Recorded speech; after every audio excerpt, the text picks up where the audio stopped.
something impossible just appeared in a place no one expected: orbiting Mars. One of NASA's probes captured a sequence of images that shouldn't exist, frames that showed 3I/Atlas doing something no interstellar object has ever been recorded doing. The moment the images were decoded, the telemetry room froze. The stillness wasn't confusion. It was fear. Because what the probe captured wasn't a glitch, or a trip of light, or a distant cosmic coincidence. It was an event, a controlled event. Hours earlier, the Mars Reconnaissance Orbiter had been running a routine sweep of the Martian atmosphere.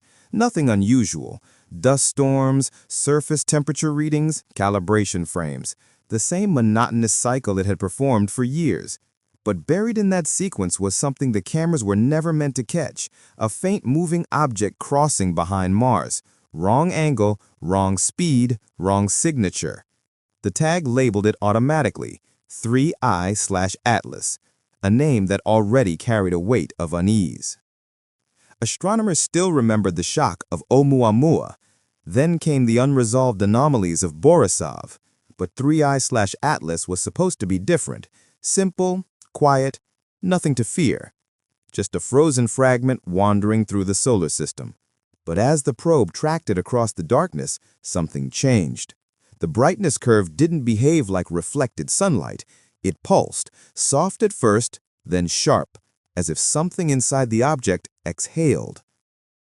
The first pulse could have been dismissed. The second couldn't. The third turned the room silent. The probe's AI enhancement system automatically magnified the frames, applying the same filters it uses to study ice crystals on Mars. And that's when the impossible became visible. A glow, not external, but internal, running across the surface of 3I/Atlas like veins lit from beneath.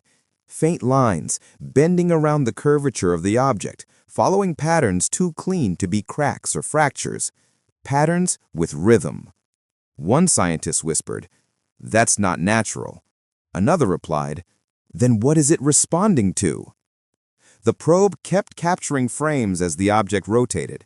Shadows crawled across its surface in synchronized intervals, as though heat was moving inside it, traveling along paths, not bleeding randomly. And just as those shadow paths aligned, a thin jet erupted from the object. Not dust, not gas, not sublimation. A tight, needle-like burst that lasted less than a second, but was aimed with alarming precision. NASA ran calculations.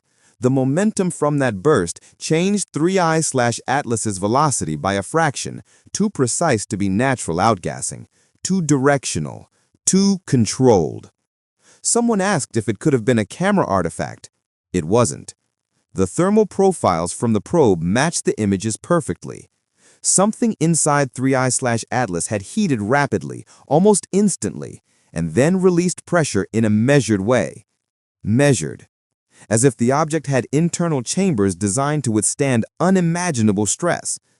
That thought alone was enough to reroute the entire mission's telemetry priority. Frames continued to come in. As 3I/Atlas drifted behind the thin upper atmosphere of Mars, the glow intensified.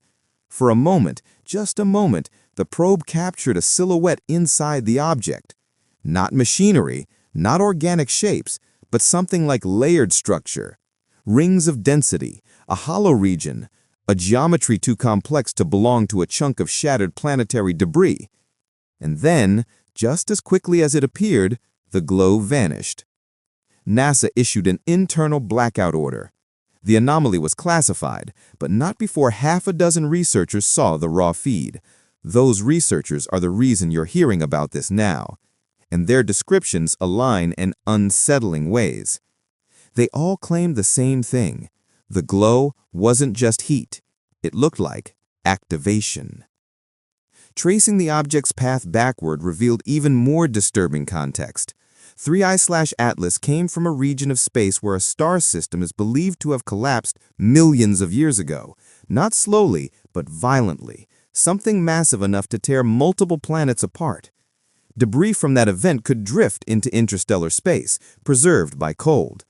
But nothing about this object suggests passive survival. Its water pockets remain sealed. Its minerals retain structure. Its internal temperature is uneven, almost patterned. And now it's undergoing cycles of heat spikes, cycles that only started when it entered our solar system. The next wave of images from the Mars probe shows something subtler, but even stranger. Micro-reflections inside the plume residue drifting around the object. Dust and ice blown off by the jet weren't behaving chaotically. They were aligning, forming a thin spiral arc around 3I/Atlas before dispersing. A comet tail doesn't do that. Free-floating ice doesn't do that. The only explanation NASA's team could form was that something about the object's magnetic or structural layout was guiding the particles even after they left the surface. A guidance mechanism doesn't appear in natural debris. As the hours passed, the Mars orbiter captured another anomaly. The object's rotation slowed, slightly, but measurably.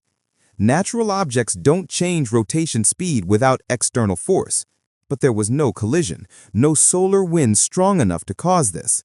Instead, the deceleration happened after the heat pulse, as if the internal structure shifted mass. The idea that an interstellar object could be rebalancing itself sent shock through the review team. One researcher suggested a theory no one wanted to agree with. Not alien machinery, not a spacecraft, nothing so fantastical, but something almost scarier. Engineered resilience. A piece of a larger structure, maybe a world, maybe an artificial shell, designed to endure cosmic destruction. Something built to preserve contents. Something that could survive the death of an entire star system. If 3IATLS is such a fragment, then its activation may not be intentional. It could be automatic, a failsafe, a memory of a world that no longer exists. The probe's final set of images for the day arrived in a burst, compressed packets that took minutes to decode. The brightness had dropped, the glow was gone, but the internal heat hadn't vanished. It had redistributed. Instead of isolated pockets, the warmth spread toward the object's core.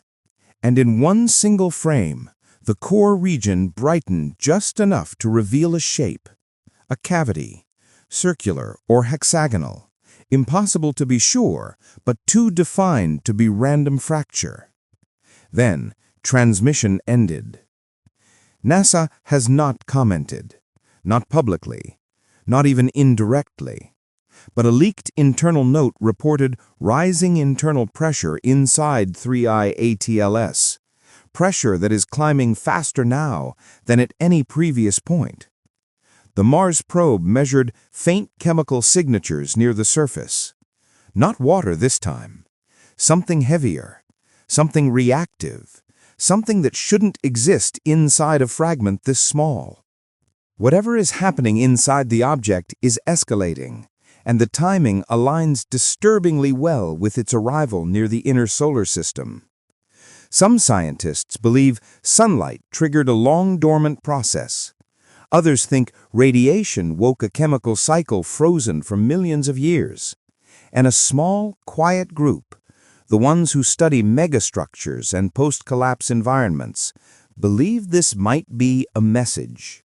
Not one meant for us, one meant to activate only when the fragment reached a star again. 3IATLS might be completing a process it began before humanity even existed. What happens after that is unknown. The Mars Reconnaissance Orbiter continues to track it. Every new frame shows the same pattern: pressure rising, internal heat shifting, faint pulses reappearing like slow, measured heartbeats. Something is building inside the object, preparing. The probe's last image shows a thin crack forming, not jagged like a natural break, but smooth, straight, as if a seam is forming. If the object opens, the contents won't be material blasted out by chance. They will be whatever survived the destruction of an entire star system, preserved inside a fragment traveling through interstellar darkness for millions of years until it found enough light, heat, or magnetic pressure to awaken. The question haunting NASA, and the question no one is ready to confront, is simple. What was 3IATLS built to protect? If the activation sequence continues, we may find out within days or hours. But once it opens, there's no turning back. Whatever emerges won't be from this solar system. It won't follow our rules. It won't belong to our history. And when the fragment finally reveals what it has carried across galaxies, the universe we think we understand may no longer make sense at all.